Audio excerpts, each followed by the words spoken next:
Hey guys, my name's Ian. We're Discotech, essentially open table for nightlife. The US nightlife market is an $8 billion industry that's long overdue for technological disruption. Today, customers still need to go through traditional nightclub promoters, human middlemen, to get information, make reservations, and make transactions at nightlife venues. This process is inefficient and non-transparent. Discotech is doing to these 30,000 plus nightlife promoters what companies like Priceline and Kayak did to travel agents. So what's the problem? Why Discotech? On the left-hand side, we take a look at a traditional customer experience. Customers still need to call, text promoters, go back and forth, and it's just too much friction for a customer to try to go out. On the right-hand side, we take a look at some of the pain points from the venue's perspective. They're managing dozens, if not hundreds of different promoters. They're hard to manage, difficult to scale, and the venue isn't getting any data analytics back. Discotech changes that experience. We're the app for millennials. So we make it very easy for customers to get information all in one place.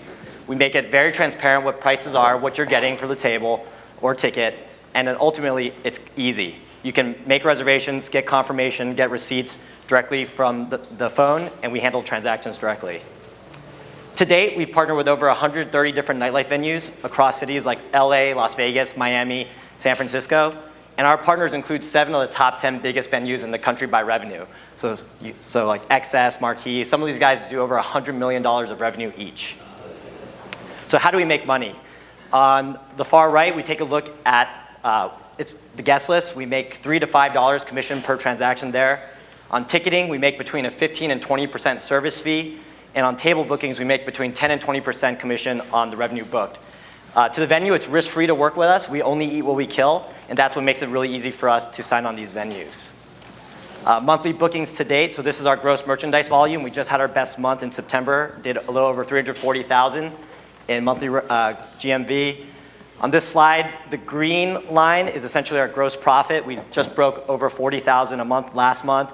And the blue line is actually our monthly marketing spend. We cut that as we were starting to get a little lean on cash. I love this slide. It shows how on a monthly basis we acquire downloads. So in the past, we were doing a lot of paid marketing, Facebook mobile ads, Google AdWords. But then when we added guest lists and ticketing, we started to see our product take off organically because we started to solve a problem and made our app really useful to your average nightlife user. Our vision is to be the lifestyle app for nightlife. So we started with nightclubs because they needed the work, but we've since added music festivals to our app, upscale bars, lounges, and this makes our addressable market size $25 billion in the United States. We have some great investors, a lot from LA, some of you guys are here today. And the team, founded by 3 guys from UC Berkeley, we're all from the class of 2008. Met freshman year dorm, unit 3. Great experience. We've lived together, worked together for the last 3 years. We've been in, I think, 3 different cities and 5 different houses, and yeah, we've hustled a long way to get to where we are today. So that concludes my presentation. Thanks for your time, and I'll open up the floor to questions. Good job. Love Discotech. All right, Ian. Thank you. Which judge wants to go first? Well, so the average person that goes out through your application, what's their frequency of use in a 1-month period? Yeah, so we actually segment our users differently based on whether they're a guest list customer, where we'll see a lot more guest list usage because it's cheap or free. On the table side, that's much more sporadic. Sometimes people do go once a year, maybe once in a lifetime, and then you have your power users. Our average transaction side on the tables is about $1,600. So it's a large spend, but fewer in frequency. But like, are they typically using your app to book more than once a month? I'm not talking about the volume, like the total quantity, but like the frequency. Yeah, so on the guest list side, a lot of our guest list users will book multiple guest lists in a month because it's just so easy. It's free admission. Got it. And that makes it the majority of our usage, but a smaller part of the revenue. So is this more like is this a software platform for the venue too, like OpenTable, where they're going to have to input, like if they have open slots at their tables or this or that? We do have a back-end app that clubs can interface with that's used for some of the guest list and ticketing side. But for the most part, we either interface with an existing back-end platform connecting through their APIs, but a lot of these players in the space, they're actually still running on pen and paper. There's a person handling the inventory management. That's actually a room, there's definitely opportunity in that space as well. And how do you track the table spend? Yeah, so clubs actually send us images of the receipt, or they send it to us in a report. And clubs have been doing this for over a decade. So this is the incumbent way that they've been tracking and paying their promoters. So we didn't change that. We've just been participating in that ecosystem. What's your monthly burn?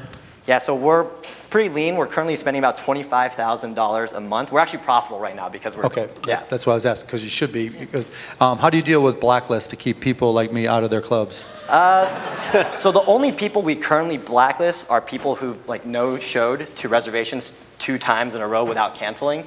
But for the most part, if people are paying, if they're buying tickets. So they don't, okay, because they're super large clubs, so it's not like, a typical club where if I walk in, the place clears out and the company goes out of business. That's right. Okay. I mean, considering you have What's- strong transaction size, shouldn't paid acquisition work really well for you? Shouldn't you be at a 0-month recoup on your That's why paid they're raising modeling? money. Yes, well, so we're currently raising money to invest in the product and technology. We found that having a great product that our customers love has been the most efficient way for us. So what are you missing?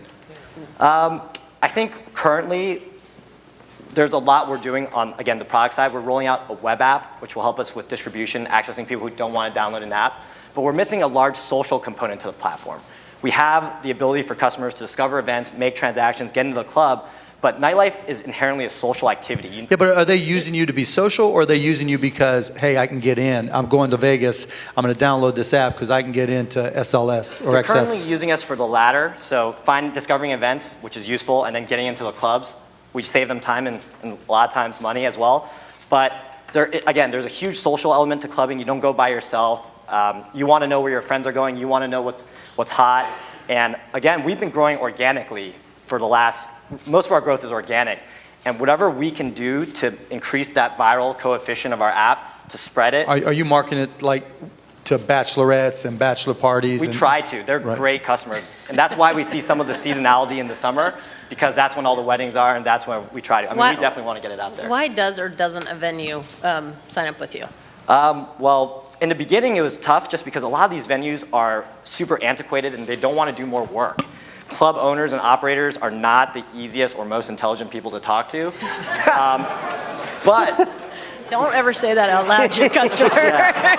on Especially now when your phone number is right there. On average, yeah. But now that we have these It was going so well. Yeah, it was going well. Now that we have all these great clients on board our platform, it's almost now that people are followers now because we got the biggest players. Well, isn't it mostly ownership groups like SBE and others that Yes. really control most of those clubs? SBE is great. Yeah, they were actually the first people to say yes, and they have a large market share here in LA. They have venues in Vegas. Have you and talked to Miami. them about investing? Currently, actually talking to one of their former executives in this current round. So how does this compare to TableList? Who Yes. has already, I mean, it sounds similar, and they've raised a bunch of money. Yeah, so I'd say Tableist and us were the 2 real players in the space. They're based out in Boston and New York. Where we're different is that they've kind of focused on the high-end market. So as their name implies, Tableist. It is a very wealthy spot. We make about 75% of our net revenue from bottle service. But what's in a lot of ways core and key to our business is actually the lower barrier items, the tickets and the guest list that transact way more frequently but don't make us as much money. You saw that chart with our organic growth. The secret behind that is really the guest list, because you really open it up to people, you help them save money. Turns out that's what most people are interested in.